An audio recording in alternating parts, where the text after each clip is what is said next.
So, good afternoon, and thank you for joining us today for the Unlocking Connection, Empowering Older Youth Through Meaningful Engagement webinar hosted by HCET with presenters Megan Tribble and Amanda Vipperman. My name is Chris Postuma. I am a project manager at HCET, and I will be moderating the webinar today. Let me briefly introduce you to healthcare education and training. HCET's mission is to provide comprehensive program development, education, and training to improve reproductive and sexual health outcomes. HCET is an organization of passionate people who are proactive in their belief that access to evidence-based, medically accurate reproductive and sexual health education, training, and care is a fundamental right. This webinar has closed captions available. To enable them on your screen, click Live Transcript at the bottom of your screen, then click Show Subtitles. You can change settings by clicking Subtitle Settings. Throughout the presentation, we encourage you to send your questions via the Q&A box. To submit a question, hover over the main screen, then select the Q&A icon at the bottom. Once selected, the Q&A box should appear on your screen. To send a question at any time during the presentation, please send it through Q&A. This ensures everyone in the webinar can view your question. Questions can also be sent anonymously if you choose. We will hold reading and answering all questions until the end. Please be sure to follow us on our various social media accounts to keep up to date with the newest information and events. Now I will quickly review some housekeeping information. A link to complete an event evaluation will be sent to you. Your feedback is greatly appreciated. Archived presentations and a list of upcoming events can be viewed on our YouTube channel. Please search @HCET Video. If you have any technical difficulties during this presentation, please contact updates@hcet.org at the email listed on your screen. Please note that the views expressed in written training materials, publications, or presentations by speakers and moderators do not necessarily reflect the official policies of the Department of Health and Human Services, nor does mention of trade names, commercial practices, or organizations imply endorsement by the US government. Now, I would love to introduce you to your presenters for today. Megan Tribble is a dedicated professional with over 20 years of experience in the field of child welfare. Currently serving as the Director of Child Welfare Services at Adult and Child Health, she oversees the foster care, community-based, and family preservation programs, all aimed at providing compassionate support and comprehensive services to families involved in the child welfare system. Megan holds a master's degree in social work from Indiana University and is a licensed clinical social worker. She is passionate about advocating for older youth, both in her private practice and within her work at Adult and Child Health. Her therapeutic approach emphasizes youth engagement and the importance of valuing the voices of young people in decision-making processes. Through her leadership and collaborative efforts, Megan is committed to driving improvements in the child welfare system and empowering youth to thrive. Amanda Vipperman has over 15 years of experience in youth program development and is dedicated to creating impactful, supportive programs that enable young people to grow, learn, and reach their full potential. Amanda has extensive experience working with system-involved youth, providing critical support and resources to help them navigate challenges and thrive. She holds a master's degree in social work from Aurora University. In addition to her professional role, Amanda actively serves her community as a board fellow for Marion County Commission on Youth, as well as in various other volunteer capacities. Outside of her work, she has a deep passion for exploration and the outdoors. She is currently working towards hiking every US national park, having already conquered 15. So without further ado, Megan, Amanda, take it away. Thank you, Chris. We really appreciate it. Good afternoon, everyone, and thank you for coming to today's webinar. This work is really important, and empowering our youth through meaningful engagement is a key, right, in the work that we do in the community. As we go through today's session, please keep in mind the information shared is intended for general education purposes, while we're offering strategies and tools that we believe can be extremely effective in supporting older youth. Every situation is unique, and we encourage that you tailor your approaches based on individual needs and circumstances. Some of these strategies we discuss may not apply to every context or every youth. We recommend that you do follow up with very, specific and support around specifically legal, medical, and mental health matters. to gain better insight of specifically what each youth may need. All right, so today's session is all about equipping you with practical tools and insights to support older youth, particularly those who are system involved in ways that foster their mental and emotional well-being. Before we dive in, let's take a little bit of a quicker look to see what we can expect to learn today. First, we're going to explore how to foster strong and supportive relationships that are crucial for mental and emotional well-being of older youth. We're going to talk about some key elements of building trust and connection with youth and why these relationships are foundational for youth to thrive in our community. Second, we really want to dive deeper into some best practices for engaging older youth in services. We know this population sometimes can be tough, and with a specific focus on unique needs of system-involved youth. This will include some tailored approaches that recognize their experiences, needs, and how to create an environment that is needed for youth to foster engagement and trust. Lastly, we're going to discuss practical strategies and tools for connecting older youth and their support networks to accessible resources that are tangible and realistic to use on a day-to-day basis throughout Indiana.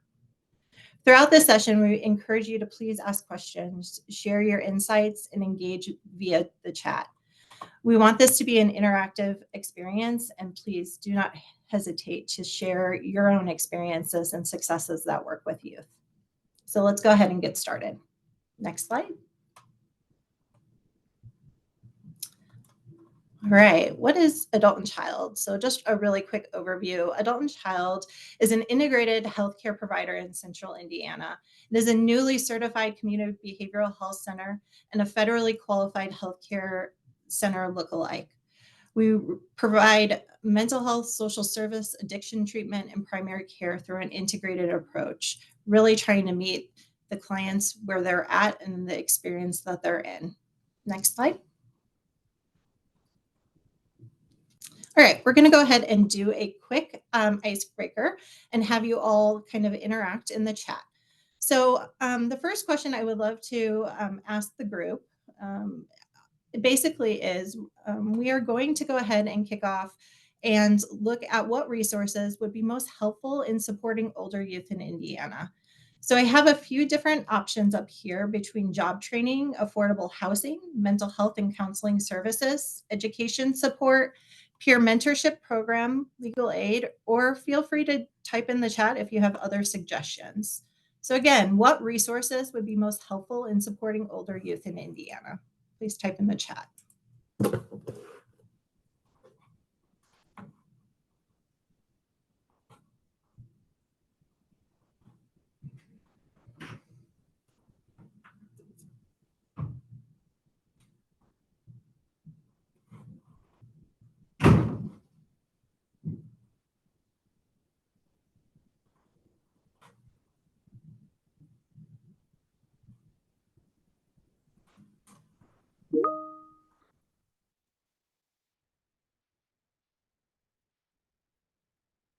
Okay.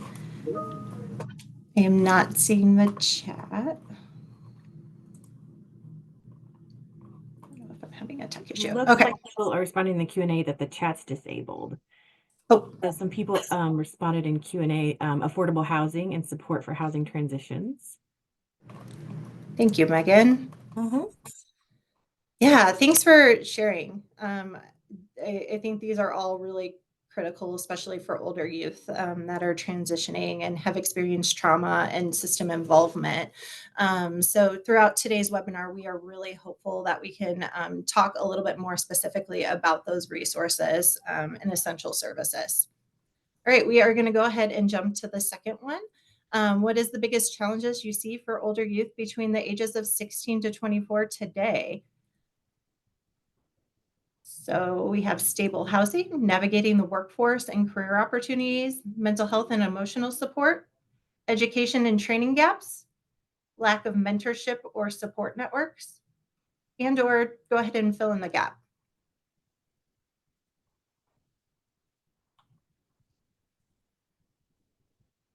Megan, do you mind sharing out what you're seeing? Yeah. Come through? Let's see. like we've got mental health, lack of supports, mental health, stigma surrounding seeking support, access to stable housing. Great, thank you. Yeah, those are all really great insights and challenges. We are going to be talking about mental health today, and just some hurdles for youth around that. And I am really happy that someone brought up the stigma around mental health, because I really do feel like they go hand in hand. So as we dive into this session today, we're really going to explore some more engagement strategies, and tailored approaches around those specific topics. All right, last and final question. How comfortable do you feel with resources available to support older youth, and specifically system involved youth? Very comfortable, somewhat comfortable, not comfortable at all, or I don't even know where to start?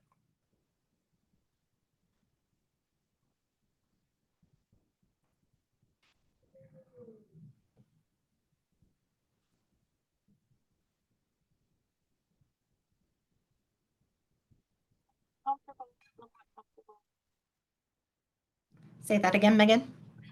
Comfortable, somewhat comfortable. Let's see, in someone who teaches health education in juvenile justice setting. Not great about resources available, as when I try to make connections, they often don't go anywhere. Somewhat still learning resources. Great. So it seems like we have a wide variety, which is, I think, really great. And we'll be able to discuss and dive a little bit deeper. And we are really hopeful, again, that you'll be able to walk away with some tangible next steps and resources that are accessible for all youth throughout the state. Okay, so now we are ready to go to the next slide. And I'm going to ping it over to Megan for some data share out. So it's important to know some of the data surrounding youth, so that we know why we're learning these things and what the need is. According to National Institute of Mental Health, 1 in 5 adolescents age 13 to 15 will experience a mental health disorder at some point throughout their life. Adolescents age 18 to 25 is a time when mental health conditions often first emerge, with 50% of mental health disorders diagnosed by the age of 14 and 75% by the age of 24. Suicide is the second leading cause of death among individuals ages 10 to 24 in the United States, according to the CDC. Particularly older youth or older adolescents ages 15 to 19 are at increased risk.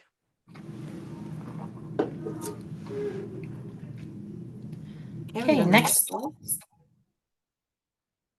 All right, so we're gonna, before we are jumping into strategies of engaging older youth, it's really important that we take a step back and look at adolescent development. So next slide, please. Really understanding where youth are cognitively, emotionally, physically, and socially really help us tailor engagement methods in ways that are both respectful and effective. So we're not going to dive too deep into this. We're going to just do a basic overview.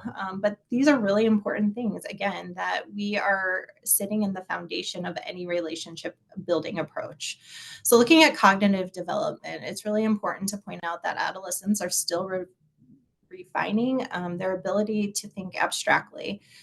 Think about brain development, right? And when they plan and make decisions, this can affect their willingness or their ability to commit to goals or even consistently engage in programming services, and or mentorship.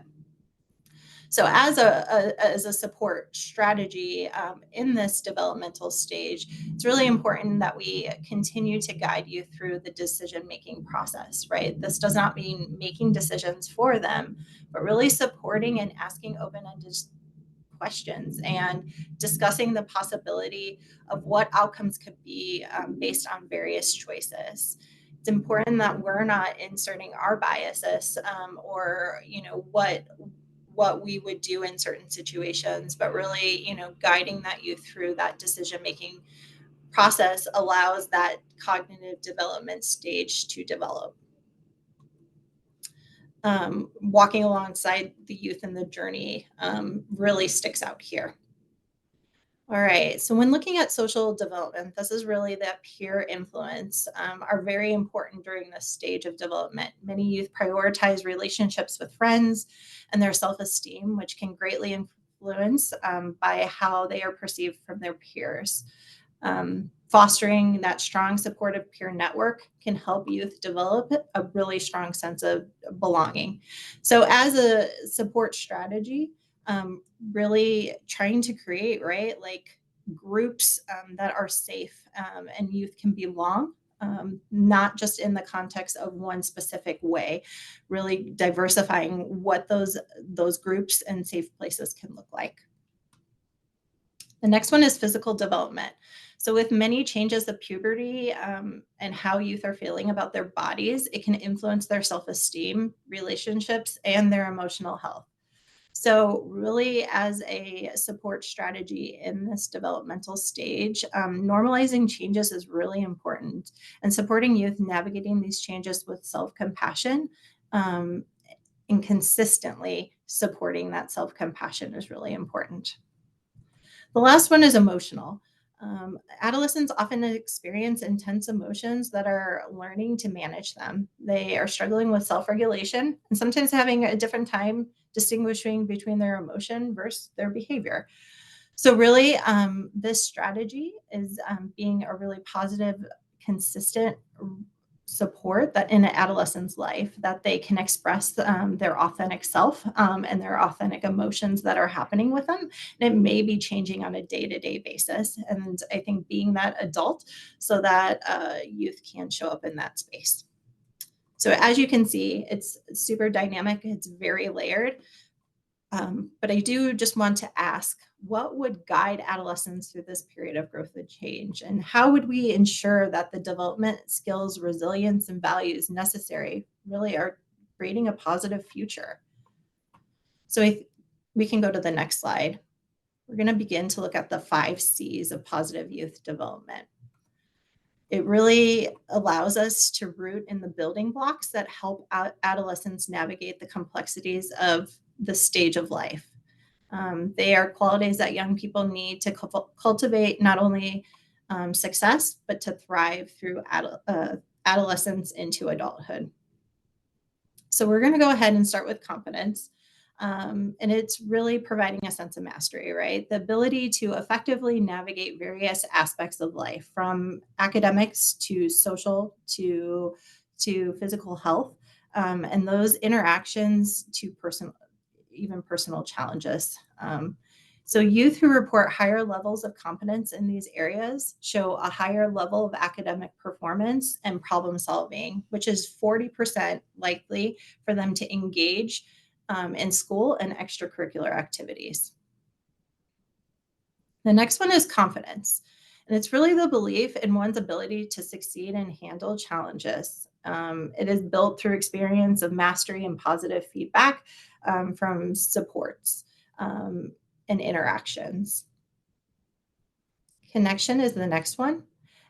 Connection is the support and guidance from a trusted adult, really having that champion and cheerleader. Being seen. Character is the internal values, ethic, principles that guide young person's decisions and actions. And the last and final one is caring. It's just really the ability to show empathy, compassion, and concerns for others' well-being. So looking at these 5 C's is really a strong foundation as we adapt our approach to supporting older youth in a way that meets their unique needs and goals. That voice and choice allows youth to develop with these 5 positive C's. Okay, next slide. So now we're going to take a little bit of a closer look at how we can foster and enhance the 5 C's through our best practices as youth workers. So best practices for engaging older youth.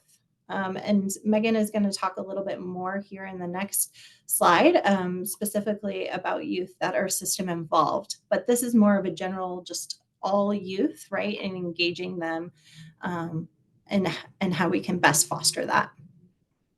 So providing opportunities for leadership and responsibility. Older youth are always looking at ways that they can insert their independence and take on new challenges. So, and I think a really great way to build confidence and competence within the community or within an organization would be looking at ways that youth can elevate their voice, ideas, specifically around problems that they're seeing in their community.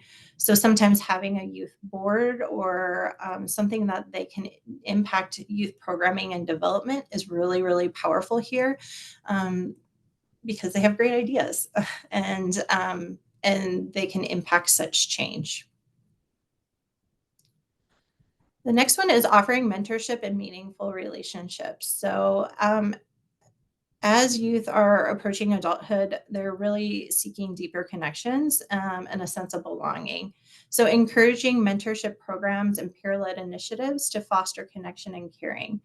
This is a really great opportunity too, through mentorship, for a connection at a deeper level of lived experience and youth connecting with someone that is maybe not a paid provider, that can share experiences that are similar and hearing how maybe someone has overcome different experiences through resilience.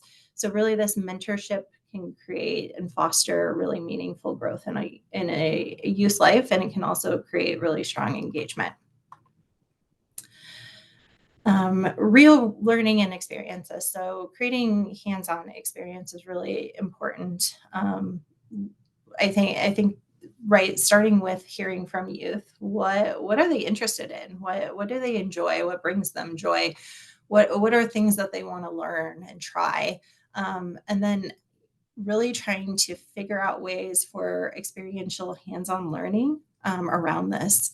And it can be as simple as starting with volunteer work or community service projects. And from there, opportunities can grow and youth can lead with ideas and development of ideas to really impact their future and their future of, employment and or, how they're going to transition into adulthood.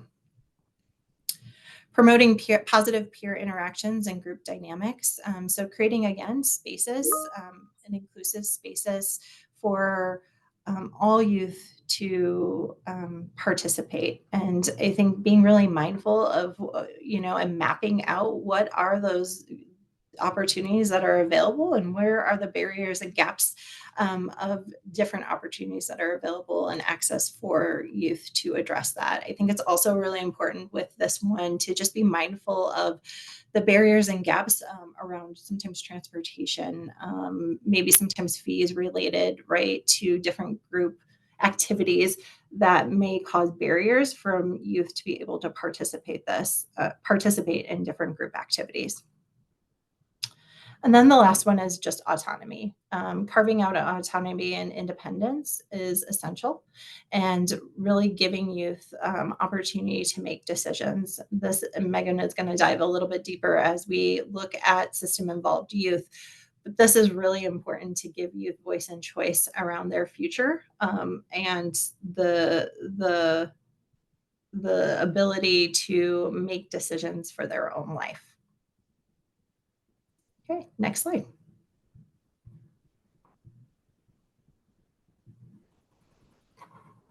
Okay, so I'm gonna talk a bit about some tailored approaches for system-involved youth. We can go to the next slide.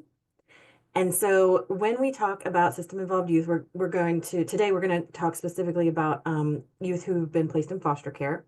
And so for you as a youth worker, you are probably using trauma-informed care. You've heard this term probably many, many times. But we're going to dive deeper in trauma-informed care today to see what can we actually do? What are some strategies that we can actually use when working with youth?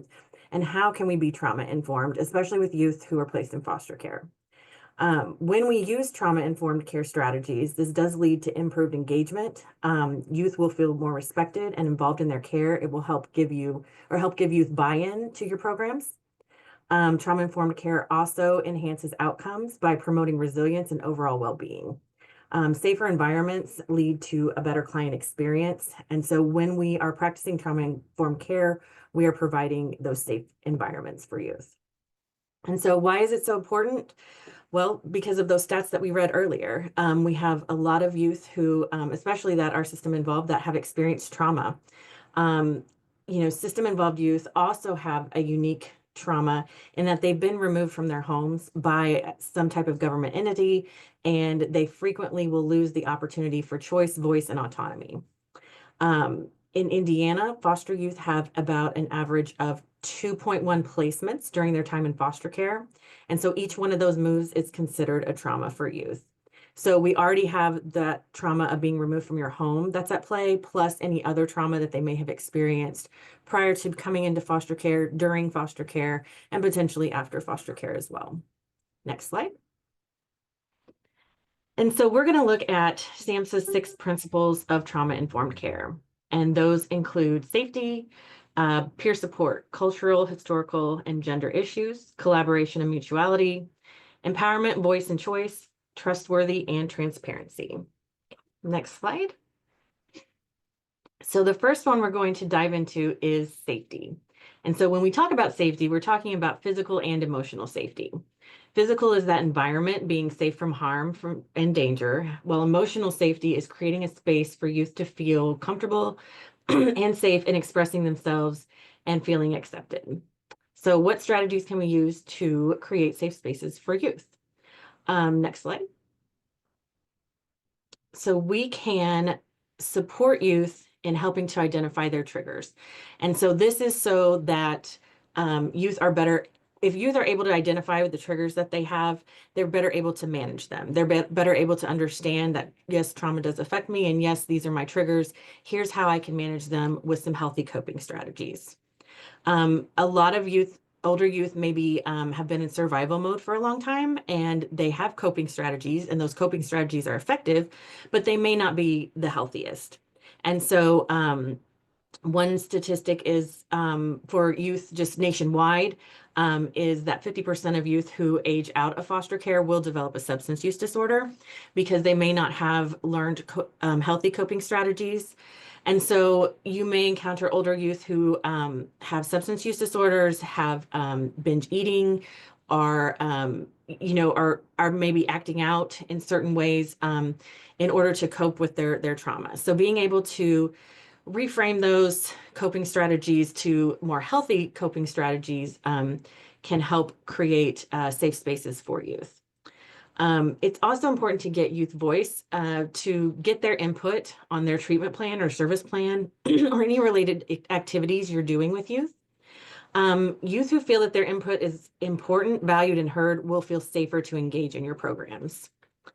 Also having a diverse workforce. If you hire people that of diverse backgrounds, then it's more likely that youth are going to have a provider or someone within your agency that looks like them or is from the same background or has the same cultural background as well as them. And that's going to help them to feel more safe and open to be able to express themselves and their identity more comfortably. Next slide. So the next principle is trustworthiness and transparency. And so this includes 2 big components, which is maintaining consistency and having that open communication. So if we go to the next slide, we can see what we can do to provide those 2 things. And so consistency, dependability, and transparency. Every time you show up, you're helping youth to gain more trust in you, that by showing up. But when you show up at the same time or on the same day, or whenever you tell them that you're going to be there and you show up there, that's going to help create even more trust. So there's not a lot of, intricate or like really involved things that you need to do to gain just basic trust with youth. It's really just showing up and doing what you said you were going to do. Youth in foster care have often had many people tell them things that didn't happen or broken promises or change in plans. And so any kind of consistency and dependability you can provide is going to help them to build trust in you because they're naturally going to start off with you with absolutely no trust or have even distrust that you're going to do what you say you do. So just by showing up can provide that trustworthiness. Having patience. So like we just said, whenever you're building a new relationship with youth, they are probably going to struggle with that because they've had people that have let them down in the past. They may look at you and perceive you as a part of the system and that you are the enemy. And so being patient, continuing to show up will help youth to see that who you are and that you are someone that can be depended upon. Showing understanding. So just listening to youth and showing a true desire to understand what they're trying to say to you, regardless of the topic. Recognizing your own biases and stereotypes. So making sure that you're not making assumptions about youth. If, all foster youth are involved in juvenile probation as well. And then, or making different kind of stereotypes, and then that will come through in your interactions with youth. And older youth are very savvy to that. They can pick up on that in those interactions or those stereotypes that you may have really quickly. Using positive communication. So use active listening when working with youth. Try not to be distracted when youth are talking to you, and use concrete and straightforward language. Ask questions to ensure that the youth understand you, or you can ask them to, hey, explain back to me what it was I just told you. A lot of times youth may say, if you say, do you know what I'm talking about? Do you know what I mean? And they'll be like, yeah, sure. But they may not. So asking those clarifying questions of, hey, explain back to me what I just said, can help you know like their level of understanding if they really were understanding the information you were giving them. Open and honest dialogue is super important. Sometimes we feel that we're protecting youth by keeping information from them, but in the long run, this will only lead to more mistrust of you and of the system. More likely than not, youth already have a sense of when something bad is any kind of bad news is coming. So it's a lot, it may be harder for us to have to give that bad news, but for youth, it's going to help to cultivate that sense of trustworthiness and the transparency of just being honest and open. Of course, when you relay bad news, you always want to do that in an empathetic and trauma-informed way, but even though that may be hard, it's going to be a lot better than keeping things from youth and then finding out later, or telling them something that isn't true and then them finding out later. It doesn't typically protect them in the long run. So then our next principle is peer support. And so as somebody had mentioned this in the chat as well, that's a need, just having more peer support, and I totally agree. Peer experiences can really provide just a sense of validation and understanding for older youth. If we can get them in spaces where there are more peer interactions, like Amanda was talking about within youth boards, and also just, for me as a provider, I haven't experienced foster care, so I can't totally understand exactly what this youth is experiencing, but a peer can, someone with lived experience can. And so sometimes youth just need to be able to talk and work with someone who gets it, rather than, me who's an adult who hasn't experienced foster care or all of the experiences that come along with foster care. So next slide. Peer mentoring programs can be super effective. At Adult and Child, we have peer recovery specialists, and those are employees with lived experience with mental health and addictions. They are certified. They have gone through peer certification through Mental Health of America, and they work alongside our therapists and our skills providers to support the clients that we serve. The advocacy part, like we talked about, if you're able to have youth be involved in youth boards, the Indiana Youth Advisory Board is a space for older youth in foster care to be able to engage with their peers and advocate for change at the local, state, and national level. And so it provides a lot of great opportunities for youth to make those connections with other youth who have similar life experiences. Okay, next slide. Collaboration and mutuality. This principle consists of shared decision-making and acknowledging power dynamics. And so when we are looking at shared decision making, we're looking at two important pillars here, which are youth voice and youth adult partnership. And so youth adult partnerships consist of having that mutual respect and really getting youth input whenever you're making decisions. And so really sharing that decision making skill and deciding based on all the information that we both have together, let's talk this out, let's figure out what the best decision could be. Authentic youth partnerships are also created when there's a safe and inclusive environment, and that you're providing information training for youth so that they know what they're getting into. So if you're having youth, participate in some type of event, like if we had an older youth coming to this event today to talk, we would want to make sure that we gave them space to practice, that we train them on presenting, that we train them on, what it's like to use Zoom. And so a lot of times we may ask youth to participate in activities with us, and it's like, oh yay, we're sharing power and we're sharing this decision making, but we haven't adequately prepared youth, which can be really detrimental to their self-esteem or self-confidence. Making sure that you're intentional whenever you're working with youth in these spaces, and also with power sharing, making sure that we all recognize the power dynamics that are at play. So like we talked about earlier, sometimes youth can look at you as a provider and, oh, you're part of the system and I don't trust you. They can also look at you as someone who has a lot of power over their life, that you can be the one to make decisions on whether they stay in their current foster home or whether they go home to their parents. And so it's important that we recognize that power dynamic, regardless if we actually have that power or not, but that we're recognizing it and really trying to help the youth to feel safe, to be themselves and not have to act certain ways to get what they may want or need out of the system or just out of life in general. Next slide. Okay, and so it's important to let youth know that they are the experts on their lives and their experiences, and that it's good to respect youth interpretations, experiences, and practices that they may have that are different from your own. So all of our experiences help inform our decision making. And so whenever youth are making decisions, their experiences are going to inform their decision making. And so those experiences are going to be way different. And so they might have a decision that is much different than what you would want for them or much different than what you would make for them, but that doesn't make it wrong. And so I think, Amanda had talked a little bit about healthy risk taking.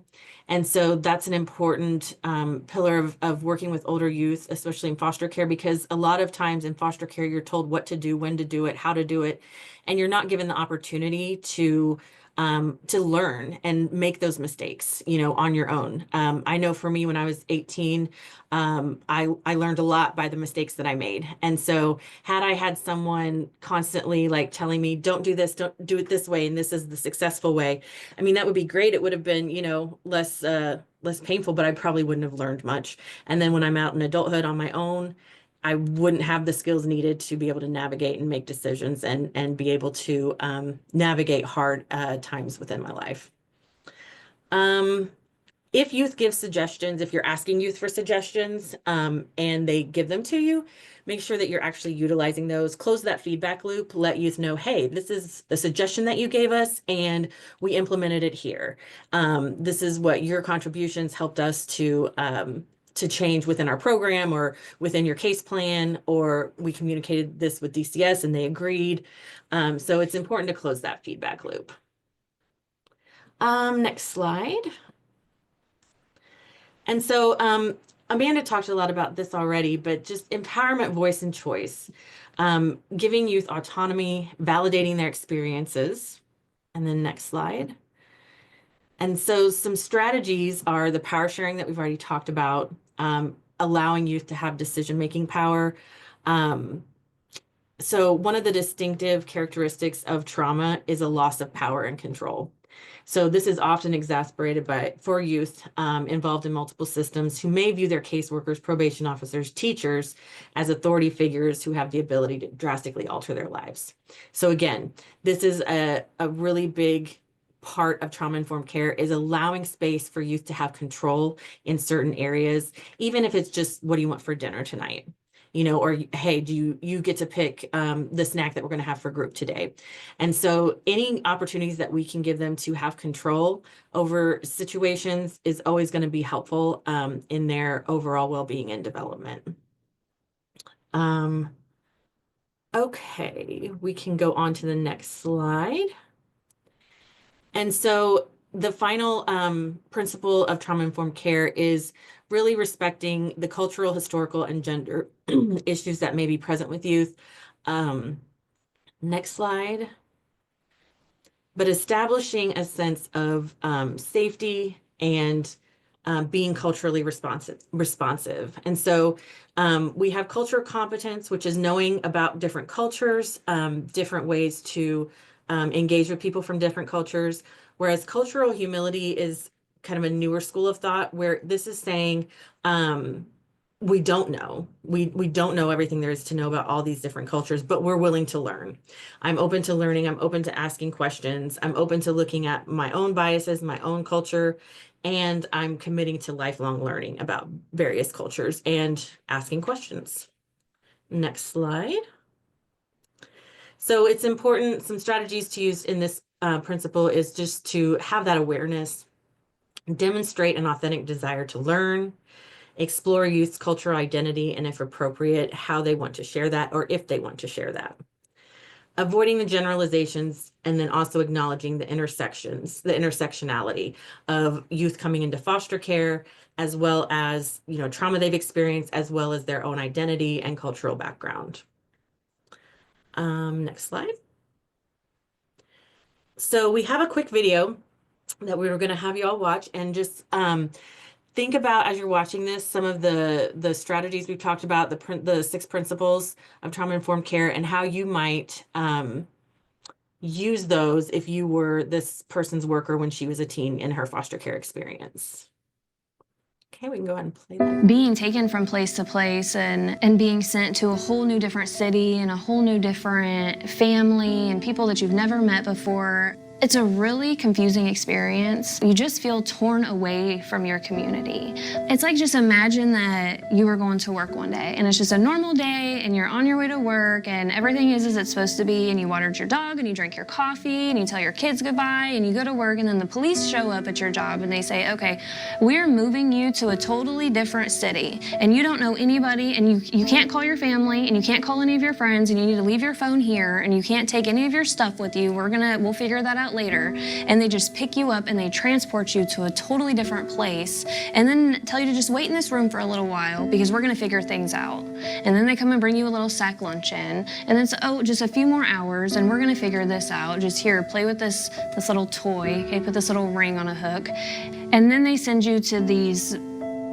really well-meaning people but you have no idea who they are, and their house smells different, and maybe they have a dog, and they have hardwood floors, you've only ever had carpet. Like, everything about the experience is alien to you, and all you want is to be able to contact the people that you have a bond with. It's a very disrupting experience. And in a lot of ways, it's a traumatic experience because all of these things are unexpected, and suddenly everything in your world that you felt was safe and secure and concrete is not.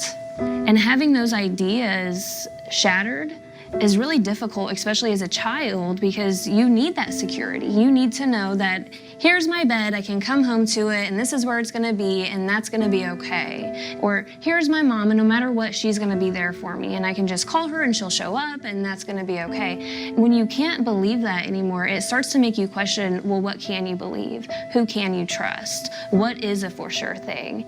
You begin to stop valuing certain things.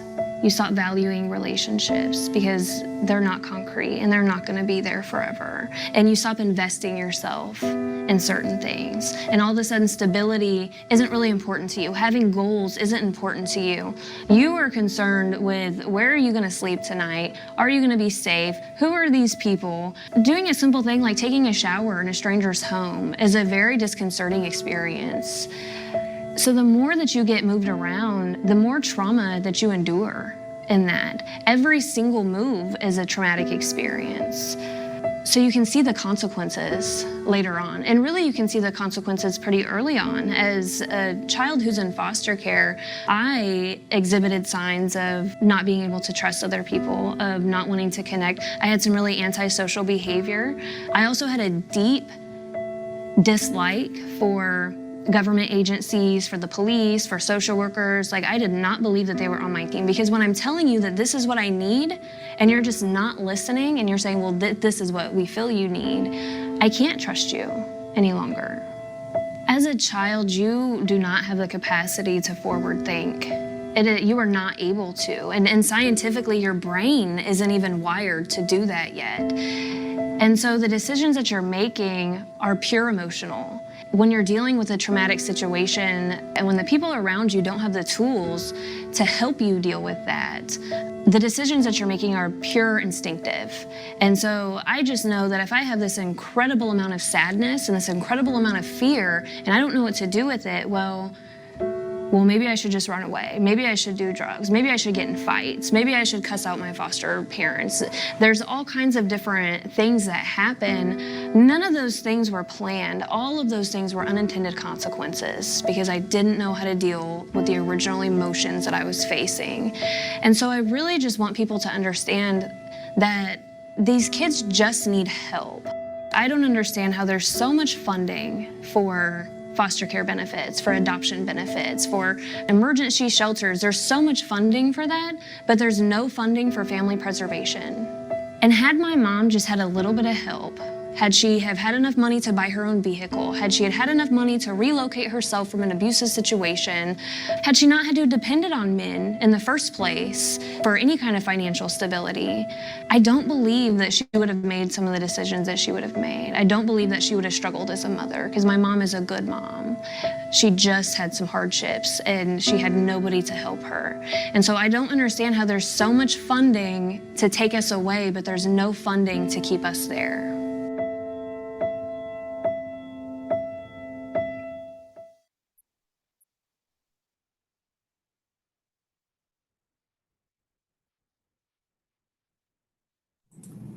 Your volume, Megan. Oh, sorry.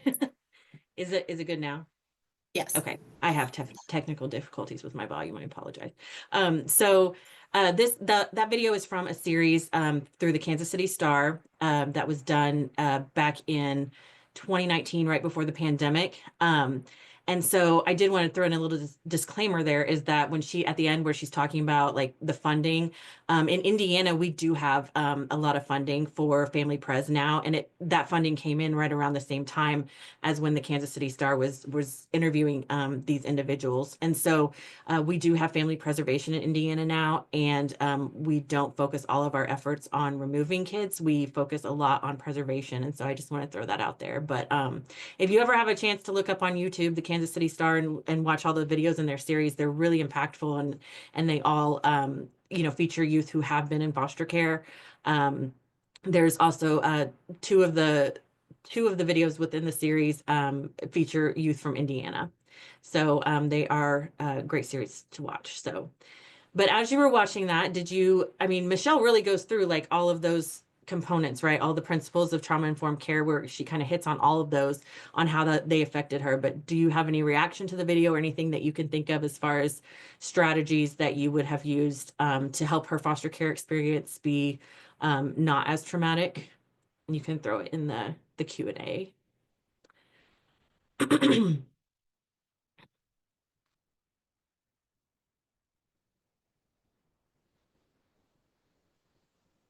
And while we're waiting for people to respond, one part of the video that she talked about was, it sounds like she was removed due to some domestic violence in her home. And she had said if her mom had a little bit of help with money, or been able to get a car, been able to not have to rely on men for places to live, that is a core component of what Indiana Family Pres does, is that we do offer concrete supports to help families stay together, so that we don't remove kids who could be able to stay at home if a parent had just a little bit of support or a little bit of extra financial help. So it's really been proven successful. And yeah, so we've got some good things happening in Indiana when it comes to family preservation. So, okay, nobody has any reactions? Okay. We can move on. Next slide, please. So we are going to go ahead and wrap up. We definitely just kind of want to do another quick overview before getting to some tangible resources in Indiana.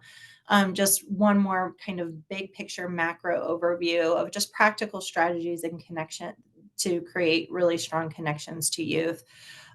Focusing on targeted support is key. Just remembering that a one size fit all approach does not work when it comes to youth services. So, from a macro lens, really looking at the unique needs based on the population and communities that you're serving of youth and the personal experiences, backgrounds, and identities. Another thing, and I think this was brought up in the original kind of icebreaker activity, but exploring just mental health programs and how that coincides with reducing stigma. It really goes hand in hand. And it's essential for encouraging youth to engage in services and as a agency and a community provider, right? Fostering that open dialogue around emotional well-being frequently and consistently is really important. Another one that we didn't talk about too much, but really looking from a crisis intervention is vital aspect, specifically for adolescents. We know impulsivity and just with brain development, really taking that crucial, proactive, immediate intervention is important, and having it really be a focus and keeping you safe and connected to their support systems during time of distress is essential. And then I think the final kind of big macro systematic change that needs to happen is just ensuring effectiveness and equitability of access to all services in all communities is essential. Services are fragmented, which really cause difficulty for youth to receive consistent support. And we, again, heard that kind of in the initial icebreaker. We often see youth that may be struggling with mental health, but also need help and support around housing. But if those services and community resources don't talk together, youth will fall through the cracks. So really integrated services is an aspect that will really support youth to thrive with greater outcomes. Okay, next slide. And really as a provider, right, what are the resource navigations and what can you do? You are the key to a youth to also, right, like that supportive relationship. You are that key. And I think things to keep in mind of really recognizing those signs and symptoms, educating yourself about signs and symptoms around mental health, practicing having those conversations, approaching youth about those conversations, making those conversations normal, whether you're in group programming or one-on-one, or even just in a mentoring or volunteer role capacity. I think having these conversations around signs and symptoms are really important. Facilitating and encouraging early intervention as well is important, right? Like not waiting to things get really bad or even worse or to a crisis situation. There is a lot of data showing early intervention allows youth to again thrive through those 5 C's. And then just continuing to help youth overcome barriers of accessing support. We often know that youth are being handed flyers or brochures or trying to navigate insurance systems, filling out paperwork to enroll in services. And it can be really overwhelming as an adult, let alone as a youth that is experiencing trauma or just, adult life experiences. So really trying to support them through accessing the systems is important. Next slide. All right. So, resources today that are helpful and across the state of Indiana was really important for Megan and I to highlight. We are, really close to time for ending today, but please reach out and we can definitely connect you to further links and resources if needed. But a few places that we wanted to highlight today. So here is the link to community mental health centers across the state of Indiana. And this is a really great link to gain access of your county resource for community mental health, so that there is really no wrong door approach for clients to access care and mental health care. The wraparound program, we wanted to highlight that one because this is a great program that really addresses youth and families' underlying need. It allows the family to have youth voice and choice on what they need. They make up the makeup of their families. This can be a youth that may be system involved, but also might not be system involved, and it's really creating a team around you that allows you to maintain in the community for success to thrive, to decrease access into residential facilities and state hospitalizations. So this is a great program that is offered through the Department of Mental Health and Addictions, and the link is below. There is an access point, and there is an application and a process that any youth can apply for to see if they qualify for the services. Safe Place is a program that is also across the state. It's the yellow and black signs, and it is a true community program that you would find either at libraries, fire stations, community businesses. And it's a safe place in the community where youth can show up to receive resources, potentially emergency shelter, and just someone to provide that kind of immediate assistance in a crisis situation. So, I think the Safe Place program highlights all of the businesses across Indiana. And Indiana Service Bureau is the organization that houses that program. Another great link is 988 Indiana, and that is a 24/7 crisis intervention hotline. There are trained clinicians that answer the phone, can assess situations, kind of, identify if a safety plan or further crisis support is needed for individuals. And this is a new program that has been really successful throughout the state. And then the last and final one, I will ping it over to Megan.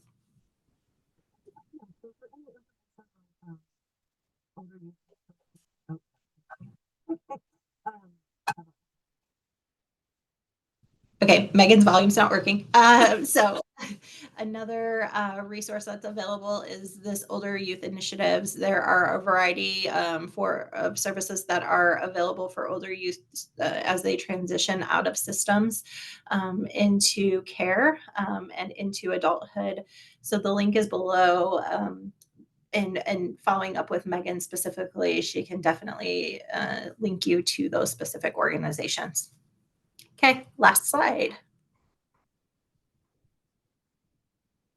All right, so really, as we wrap up the webinar today, let's reflect on the critical importance of creating systems that prioritize youth well-being.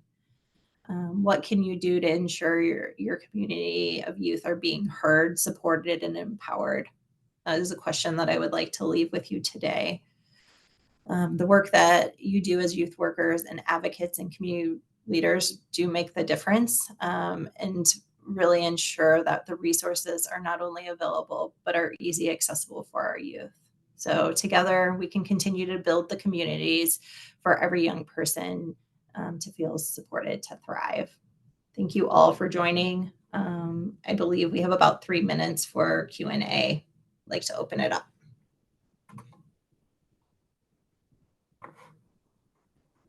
Like Amanda said, we just have a few minutes. So if there are any questions, you can drop them in the question box.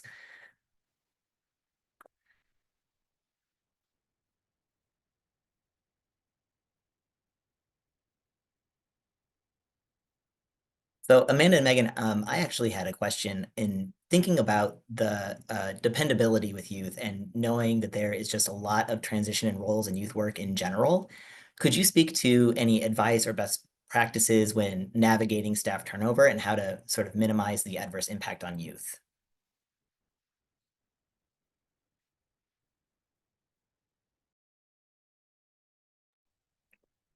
So let's see if my volume working now? Okay, great. So I think again, it's part of that patience, right? Being patient with youth and knowing that they may not trust you right away. They may not be super excited to have you come into their life. And, you know, you may be the fourth, fifth, sixth, or seventh person that's come into their life to do this exact same job.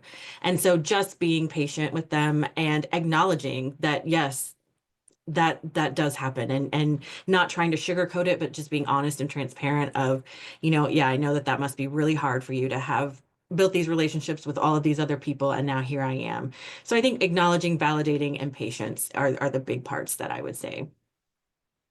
Yeah, I second that as well, Megan. And I think, right, like just recognizing that you don't need to jump in to hear their whole story. Just meet the youth where they're at, and learn something about them. What is something that brings them joy? And I think that is typically a really great place to start and not to move too quickly past that. Thank you both for that. That was so helpful. And think we're out of time. So I just want to thank you again so much for your presentation today and for bringing your thoughts and your perspective. It was incredibly helpful. For those who have joined today, if you could please complete the evaluation, you're able to scan the QR code that you see on your screen. And we will also be sending out the evaluation through email following the webinar. So your feedback is deeply, deeply appreciated. I just want to thank Amanda and Megan one last time. And we very much appreciate you both. Thank you for the work that you're doing. And yeah, we hope everyone will join us for future webinars. Thank you.